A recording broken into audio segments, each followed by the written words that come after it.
আসসালামু আলাইকুম এভরিওয়ান। আমি অনেকদিন আগে বলছিলাম যে 21 তারিখে আমি কিন্তু কোয়েল পাখির 350 ডিম আমি ইনকিউবেটরে দিছিলাম। তো সেখান থেকে আলহামদুলিল্লাহ আজকে কিন্তু দেখবো যে আসলে কোয়েল পাখির বাচ্চা বের হচ্ছে কিনা। আজকে কিন্তু 16তম দিন।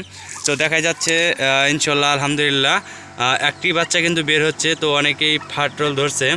তো মনে হচ্ছে যে আজকে রাতে প্রায় বাচ্চাগুলো বের হয়ে যাব। দেখতে পাচ্ছেন যে কোয়েল পাখির বাচ্চা একটা নড়াচড়া করছে।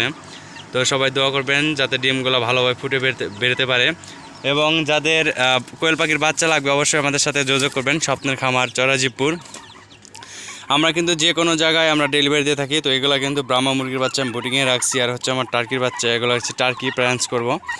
তো আসলে আমি অনেকদিন আগে বলছিলাম যারা কোয়েল পাখির বাচ্চা নিতে চান তো আমাদের সাথে যোগাযোগ করবেন। ইনশাল্লাহ দেখতে পাচ্ছেন যে বাচ্চা কিন্তু বের হচ্ছে। আশা করা যায় যে আজকে রাতের মধ্যে সবগুলো বের হয়ে যাবে।